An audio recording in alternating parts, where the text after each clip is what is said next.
মধ্যপ্রাচ্যে চলমান উত্তেজনার কেন্দ্রবিন্দুতে রয়েছে ইরানকে ঘিরে নতুন এক সামরিক ও কূটনৈতিক সংঘাত। সাম্প্রতিক হামলার পর পরিস্থিতি এমন এক পর্যায়ে পৌঁছেছে যেখানে অনেক বিশ্লেষকের মতে যুক্তরাষ্ট্র ও ইসরায়েল কেবল সামরিক চাপই নয়, বরং আঞ্চলিক শক্তিগুলোকে এই সংঘাতে টানার কৌশল ব্যবহার করছে। শুরুতে হামলাকে স্বল্পমেয়াদী অভিযান হিসেবে দেখা হলেও ইরানের পাল্টা প্রতিক্রিয়ায় সংঘাত দীর্ঘমেয়াদী রূপ নিতে পারে বলে আশঙ্কা তৈরি হয়েছে।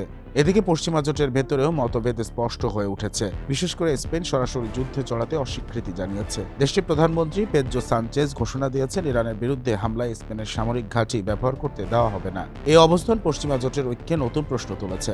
সংঘাতের প্রভাব এখন শুধু সামরিক ক্ষেত্রে সীমাবদ্ধ নেই, এর অর্থনৈতিক অভিঘাত দ্রুত ছড়িয়ে পড়ছে।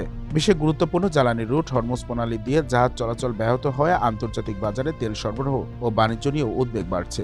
উপসাগরীয় দেশগুলো আশঙ্কা করছে দীর্ঘস্থায়ী যুদ্ধ তাদের অর্থনীতি ও নিরাপত্তাকে বড় ঝুঁকির মুখে ফেলতে পারে। বিশেষজ্ঞদের মতে এখন সবচেয়ে বড় প্রশ্ন হলো এই সংঘাত কি সীমিত পরিসরে থাকবে, নাকি নতুন দেশ জড়িয়ে পড়ে পুরো মধ্যপ্রাচ্যকে আরো বড় যুদ্ধে ঠেলে দেবে। পরিস্থিতি সামাল দিতে তাই সামরিক পদক্ষেপের পাশাপাশি কার্যকর কূটনৈতিক উদ্যোগই হয়ে উঠতে পারে সবচেয়ে গুরুত্বপূর্ণ পথ।